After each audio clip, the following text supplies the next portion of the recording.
Mm. ¿Qué pasa, Anthony? Te veo pensativo. Yo estaba pensando en todas las cosas que me enseñaste, todas las cosas que me contaste sobre la fotografía y...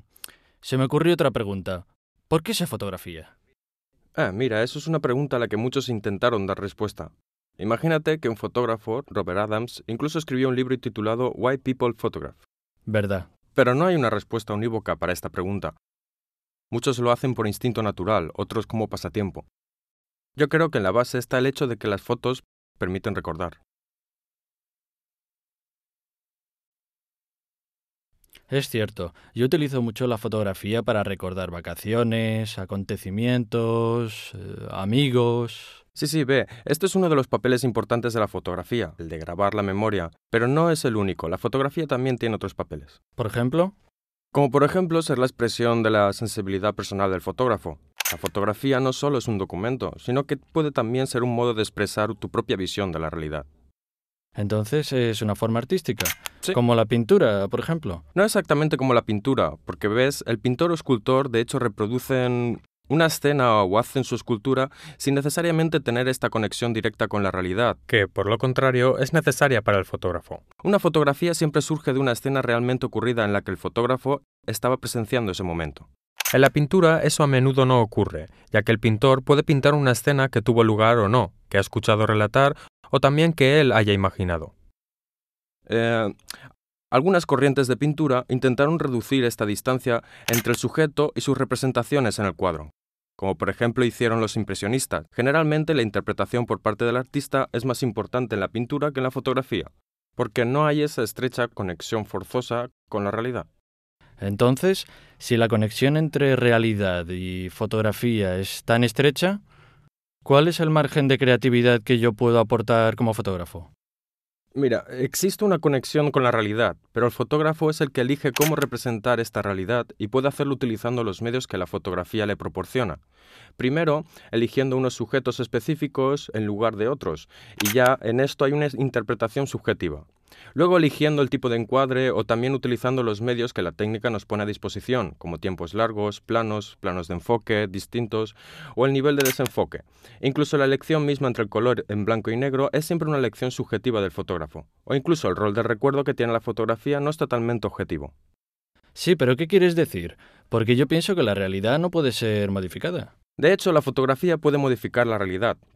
Piensa en el fotorretoque, que ya existía con la fotografía analógica. No se practica solo en la fotografía digital. Es un poco lo que también ocurre con el vídeo, donde con los recortes y los montajes se puede transmitir una sensación u otra. Además, la realidad que está representada en una fotografía también puede ser parcial, no ser necesariamente toda la realidad, y además nadie atestigua que eso es lo que realmente ocurrió. Piensa, por ejemplo, en las discusiones que todavía existen sobre la foto del miliciano de Robert Capa. Todavía no se sabe si una escena fue algo que realmente ocurrió o si fue construida con un modelo que se prestó a la escena. Entonces hace falta comprender la realidad, ¿es efectivamente aquella o si solo se trata de la representación que la foto nos transmite? A menudo el pie de foto puede cambiar la interpretación que le damos a una imagen. Exacto. Así que estamos hablando de la modificación de la imagen, no de la realidad misma. Estamos hablando de la modificación de una imagen, como también del hecho de que la realidad puede construirse artificiosamente al fin de transmitirla en una imagen fotográfica. Entonces me estás diciendo que no debo creerme nada. No, eso quizá es un poco exagerado. De todos modos, como decía antes, la fotografía tiene en el recuerdo un papel primario. Seguramente no todo es fiel a la realidad, pero si haces un viaje, te llevas a casa las fotos, seguro que estas serán un archivo interesante de tus recuerdos y de las emociones que viviste. Es importante intentar fotografiar también para mantener ese archivo. Entonces, lo que dices es que no está mal, por ejemplo, cuando estoy de viaje, fotografiar los monumentos célebres. No, es que debes tener cuidado en buscar tus sujetos. No necesariamente tienes que fotografiar lo que es más célebre o lo que todos fotografían. Debes tener un ojo atento y buscar sujetos que te transmitan emociones e intentar reproducirlos en tus fotografías. Intentar también girar alrededor del sujeto, porque normalmente no debes reproducir los encuadres más comunes o las fotos que ya viste, sino que debes tener una visión tuya. Y luego, no tiene importancia si un sujeto solo te interesa y te gusta a ti. Lo importante es que te transmita emociones dignas de ser representadas en la foto. Sí, pero todo este tema me hace pensar que la fotografía está realmente muy relacionada con el pasado y mira poco hacia el futuro. No, la fotografía está relacionada con el pasado, pero también se ocupa de presente y futuro. Piensa en las grandes encuestas periodísticas que a través de un reportaje pueden denunciar los efectos de la acción del hombre o los efectos de una guerra. Y también piensa en la fotografía de moda o en algunas campañas publicitarias que intentan con imágenes sugerir una propuesta de cánones estilísticos que quizá serían seguidos por la comunidad en el futuro.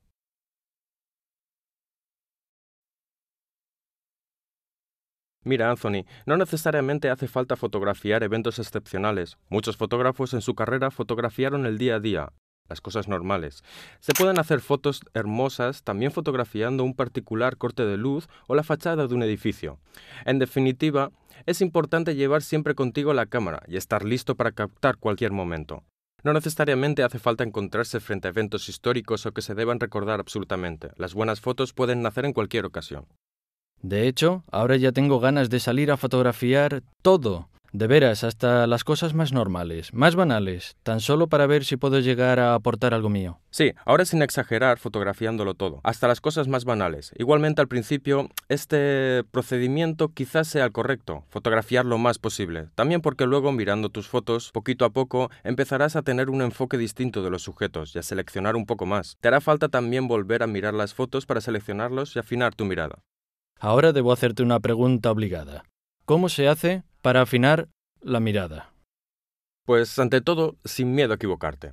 Dispara lo máximo posible, como te decía antes. Lleva siempre contigo la cámara y todas las veces que un sujeto te interese, sácale una foto. Y luego aprenda a mirar tus imágenes. De todas esas imágenes, aprenda a comprender cuáles funcionan y cuáles no, para que puedas aprender de tus errores. Busca un perfeccionamiento técnico que te permita también actuar de manera más natural e inmediata cuando te encuentras ante el sujeto. Pero sobre todo el paso más difícil, cuando todavía estás empezando, es aprender a mirar fotográficamente. O sea, darse cuenta de que lo que nuestra cámara fotográfica ve y es capaz de reproducir, no es todo lo que nos atrae en el momento en que un sujeto llama nuestra atención.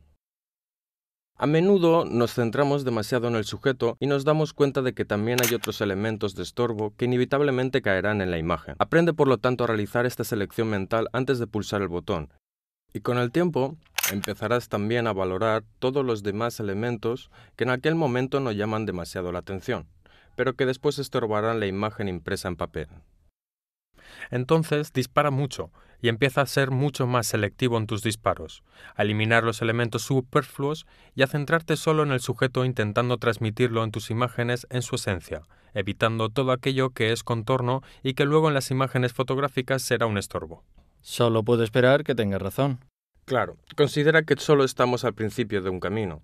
No se aprende todo en un día, pero poquito a poco acumularás los conocimientos y los medios para llegar a buenos resultados.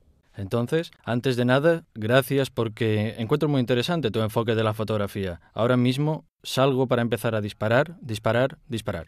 Sí, ve y considera que todos los aspectos de que hemos hablado hoy atañen solo al aspecto emotivo y creativo que tienes con el sujeto.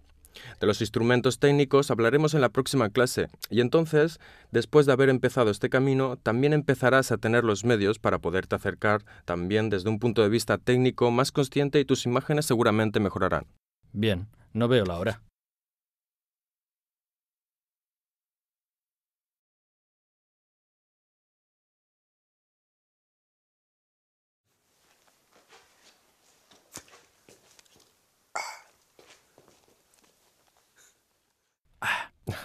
Vamos, Anthony, ¿entonces has sacado alguna fotografía?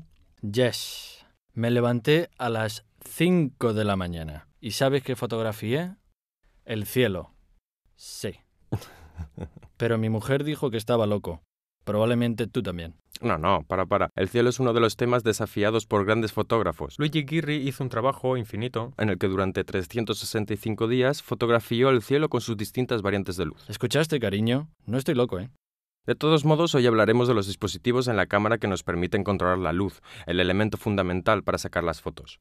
Así, al final de esta lección, tendrás a disposición todos los elementos para controlar de la mejor manera la exposición y fotografiar conscientemente. Genial.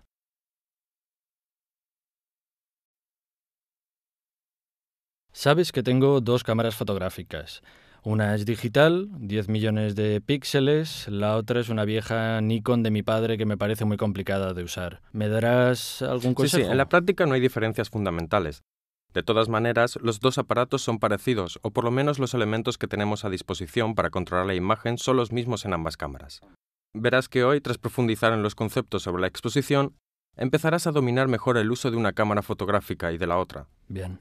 Lo importante es comprender cómo controlar la luz, porque la luz es ese elemento fundamental que utilizamos para grabar nuestras imágenes, tanto para un soporte de película como para un sensor CCD. Es necesario entonces aprender a valorar sus cantidades y decidir cuál es la mejor manera de exponer nuestra foto. ¿Exponer?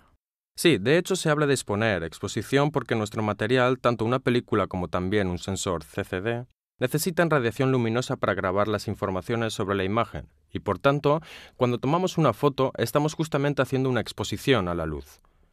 Pero esa cantidad de luz debe ser, adecuada para grabar de la mejor manera posible la imagen fotográfica que nos interesa, porque si dejamos actuar demasiada luz, corremos el riesgo de tener una imagen sobreexpuesta, y que tenderá a ser demasiado clara en el positivo final, y el riesgo es perder algunas informaciones en las zonas de luz alta. En la jerga se habla de quemar las luces altas, o si en cambio se subexpone la foto y se deja por tanto actuar la luz en una cantidad inferior, corremos el riesgo de obtener una imagen más oscura y de perder informaciones en las zonas de sombra. Salen demasiado oscuras con detalles poco visibles. Sí, pero creo que en fase de postproducción o en fase de impresión estos errores igual puedo corregirlos, ¿o no? Bueno, de hecho esta es una consideración incorrecta, porque decimos que en postproducción se pueden corregir algunos errores hechos en fase de toma. Pero lo ideal sería no cometerlos, porque si mi negativo o mi archivo está comprometido hasta el punto de no tener las informaciones sobre la imagen, el riesgo es no poder recuperarlas tampoco después. De todos modos, la cosa fundamental es dar la suficiente exposición a nuestro material, bien sea un negativo o un sensor de cámara digital. Y entonces dejamos actuar la luz durante el tiempo necesario para grabar la mayor cantidad de informaciones sobre la imagen. El tiempo necesario. Sí, claro, porque para exponer correctamente una imagen debemos tener en mente dos factores: la cantidad de luz que dejamos penetrar al interior de nuestro equipo fotográfico y por cuánto tiempo esta luz incidirá sobre el soporte que deberá grabarla, ya sea esta la película o el sensor de nuestra cámara digital. Estos dos elementos interactúan entre ellos, es decir, si debo utilizar un tiempo breve, intentaré abrir más el diafragma para dejar penetrar más luz. De lo contrario, si quiero utilizar un diafragma cerrado, tendré que prolongar el tiempo para dejar actuar más la luz sobre el soporte de grabado. Entonces, puedo afirmar que ya estoy empezando a entender un poco más sobre el diafragma, el obturador. Pero ¿por qué dices debo? ¿Por qué no puedo hacerlo como yo quiera? En realidad no existen obligaciones. Tú puedes hacer a tu gusto y elegir cómo interpretar la imagen, y en ese caso depende de las elecciones personales de interpretación del sujeto. Pero considera que ambos, diafragma y obturador, son dos dispositivos que actúan sobre la cantidad de luz que incide sobre la película o el sensor de la cámara digital, como también sobre la calidad, o sea, cómo se graba la imagen. Pero bueno, estos aspectos que conciernen a la calidad los tocaremos más adelante. Ya veremos cuáles son las diferencias en el uso de un diafragma de otro o de un tiempo en lugar de otro. Pero hoy ocupémonos igualmente de la exposición, es decir, establecer cuál es la cantidad correcta. Así que ambos, diafragma y obturador, los abarcaremos bajo este aspecto, el de la cantidad de luz necesaria para grabar correctamente una imagen. Bueno, pues se me ocurre una pregunta. ¿Cómo puedo comprender cuánta luz hay y cuánta dejar entrar? Pues para ello existe otro dispositivo que se encuentra en el interior de la cámara. Este sirve para establecer cuánta luz está presente en el ambiente al momento en el que estás disparando tu fotografía. Este dispositivo se llama exposímetro, o sea, medidor de luz, y está al lado del visor. Cuando estás encuadrando tu foto, te dará las indicaciones sobre el tiempo y el diafragma más adecuados para realizar tu foto. Pero antes de seguir, me gustaría asegurarme de que te queden claros los conceptos de diafragma y obturador.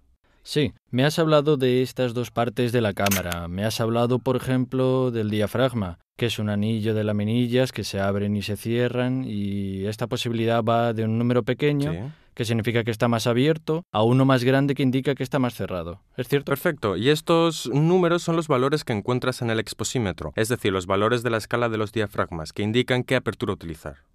Y el obturador es una especie de cortina que se abre y se cierra para dejar entrar la luz, ¿correcto?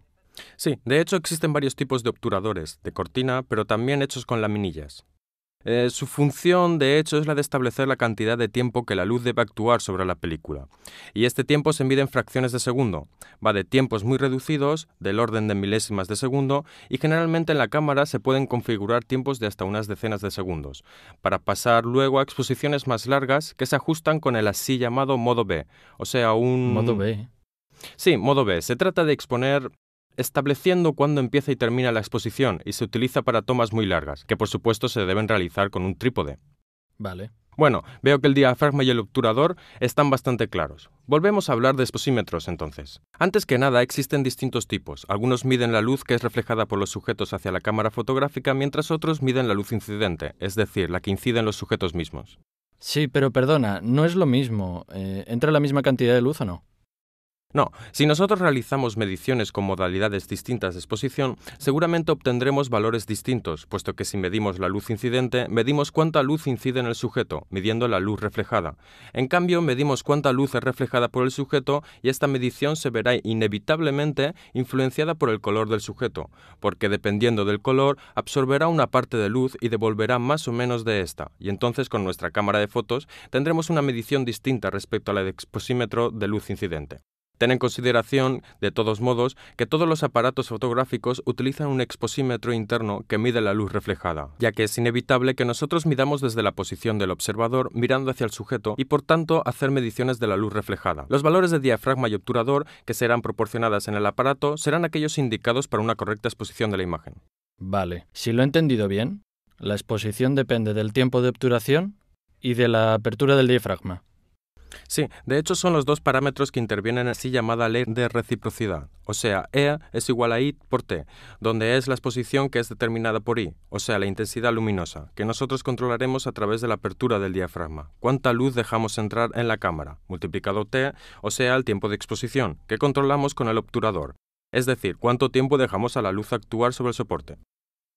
Considera que estos elementos se entrelazan y por lo tanto son inversamente proporcionales. Aumentando la intensidad luminosa deberá reducirse el tiempo de exposición, así como al aumentar el tiempo deberá reducirse la intensidad luminosa. Para llegar a la exposición correcta es necesario asimismo fijar otro parámetro, es decir, la sensibilidad del material que estamos utilizando. Con sensibilidad nos referimos a la capacidad de ese material para responder a la radiación luminosa. Existen materiales más sensibles, que con una menor cantidad de luz llegarán a una exposición más correcta, o bien materiales menos sensibles, para los que será necesaria una cantidad de luz mayor. Entonces los valores ISO, que son los que determinan la sensibilidad de la película, esos famosos numeritos. ¿Cómo? 100, 200, Vale. que pueden configurarse en la cámara digital o de todos modos cuando compramos una película ya están indicados por el fabricante de la película. Indican cuál es el nivel de sensibilidad de aquel determinado material. Utilizando películas más sensibles se necesitará una cantidad inferior de luz para llegar a la exposición correcta respecto al uso de películas lentas o para configurar una sensibilidad baja en la cámara digital. ¿Y por qué no utilizamos aquellas con una sensibilidad más alta? Pues son cómodas porque nos permiten, como te decía antes, grabar una imagen con una cantidad de luz inferior, pero también conlleva un compromiso desde un punto de vista cualitativo, porque para aumentar la sensibilidad voy a empeorar la calidad de mi imagen, puesto que en la película el aumento de la sensibilidad se obtiene aumentando el tamaño de cada uno de los cristales de sal de plata. Y esto llevará a un grano más grueso en la impresión final. Y en digital, el aumento de la sensibilidad se consigue ampliando más la señal luminosa que llega sobre el sensor. Y esto lleva a un ruido que luego encontraremos en nuestras impresiones. Ya veremos más adelante de qué se trata, pero la imagen va a empeorar cualitativamente. Debemos tratar de encontrar siempre un equilibrio entre las exigencias impuestas por nuestros sujetos y la calidad que deseamos lograr en la imagen final. Bien, en la práctica, ahora yo quiero hacer una foto. ¿Cómo utilizo todos estos valores juntos? Bien, en la práctica, entonces, antes que nada deberás establecer qué sensibilidad tiene el material que utilizas para tu fotografía. Si estás fotografiando en película, lo harás comprando un carrete de película particular que, una vez puesto en la cámara, deberá proporcionar los valores de sensibilidad al exposímetro. En las cámaras más antiguas, esto se hacía ajustando con un anillo dispuesto al lado del exposímetro, el valor de la sensibilidad. Luego, con la introducción del código DX, el mismo carrete informa cuál es su sensibilidad a la cámara, y entonces el exposímetro sabe qué material deberá exponer. Mientras que con las reflex digitales o con cualquier cámara digital, se configura en la cámara el valor de sensibilidad, y este puede modificarse incluso entre un disparo y otro. Una vez establecida la sensibilidad, encuadras tu sujeto y después presionas a medida el disparador. En ese momento se activará el exposímetro y tú, en tu visor, junto a la imagen, tendrás una escala graduada que va del menos, pasando por la exposición correcta, hasta el más, donde verás un índice que se mueve según las configuraciones que harás sobre tu cámara. Es decir, cuando modificas la apertura del diafragma o el tiempo configurado, este índice se moverá y deberás hacerlo coincidir con la correcta exposición. Y entonces, disparando, estarás seguro de que tu imagen, desde el punto de vista de la exposición, será correcta. Vale. Ahora se me ocurre otra pregunta. Tengo un amigo que es fotógrafo. Él utiliza mucho la palabra stop. Sé que tiene que ver con la exposición, pero no sé lo que significa. Sí, el término stop es un tipo de unidad de medida utilizada en todas las escalas de valores fotográficos. Se utiliza tanto para la escala de los tiempos como para la de los diafragmas y la de la sensibilidad. Prácticamente un stop equivale a una duplicación o a una reducción a la mitad de cierta cantidad según la dirección en la que nos estamos moviendo en la escala de los valores. Si aumento un stop, quiere decir que estoy aumentando una cantidad. Aumentar un stop a la apertura del diafragma significa dejar entrar el doble de la luz al interior del aparato fotográfico, y reducir a la mitad la cantidad del tiempo de exposición se hace reduciendo un stop el tiempo de exposición.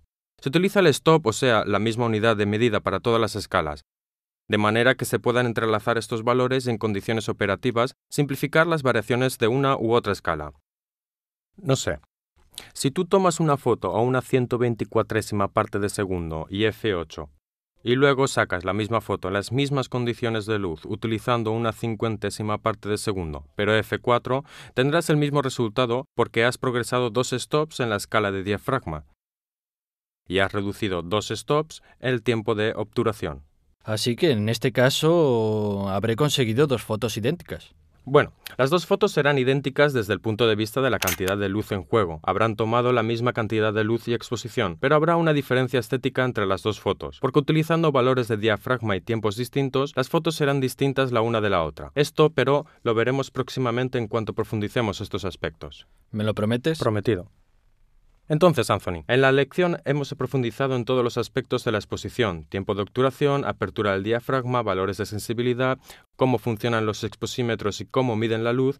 En fin, tienes todos los elementos, junto con las lecciones que ya hemos hecho para empezar a tomar conscientemente tus imágenes. Porque también ya hemos visto el origen de la fotografía, cómo funciona el procedimiento fotográfico, o sea, cómo la luz es aprovechada para producir imágenes, la evolución de los aparatos fotográficos y todos sus componentes y funciones. Tienes, por lo tanto, todos los elementos para seguir tu trabajo fotográfico. Así que mañana, despertador a las 5, para fotografiar el cielo. Exacto. Adiós y gracias.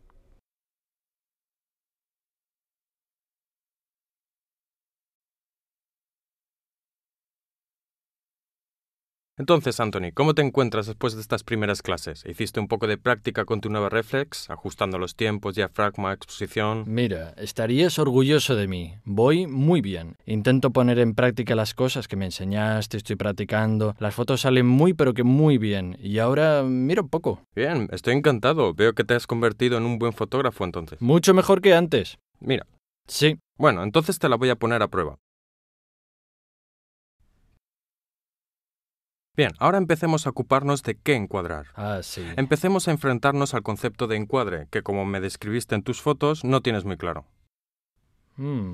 Digamos que puedo mejorar. Mira, en una foto es importante no solo el sujeto que se fotografía, sino también cuál es su fondo. Debemos tenerlo en cuenta cuando encontremos un sujeto que nos interesa, antes que nada para valorar de la mejor manera y luego intentar llenar el fotograma con nuestro sujeto. Y después prestando atención a no cortar partes importantes de él y también de lo que está detrás de él. A menudo la bidimensionalidad en una foto hay riesgo de que se pierda la importancia del sujeto, porque estamos confundiendo por elementos del fondo que quizá en el momento del disparo no habíamos notado y que en la foto son visibles. Oh, entiendo. Por ejemplo, si quisiese sacarte una foto y me enterase que justo cerca de ti, mientras te encuadro, hay una chica de 2 metros de alto, vestida de rojo, con 2 perritos blancos que cruza la calle y a su lado hay un policía tocando el silbato por una infracción, quizás no sea el momento de sacar esa foto.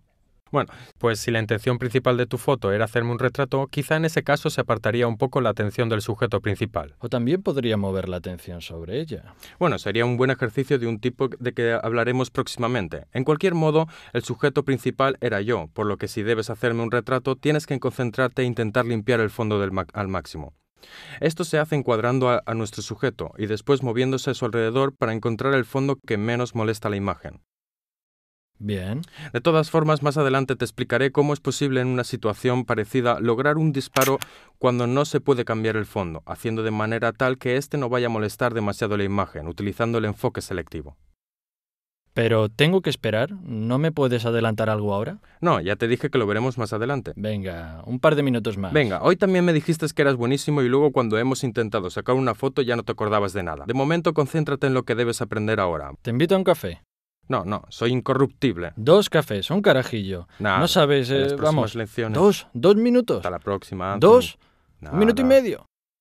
1 minuto.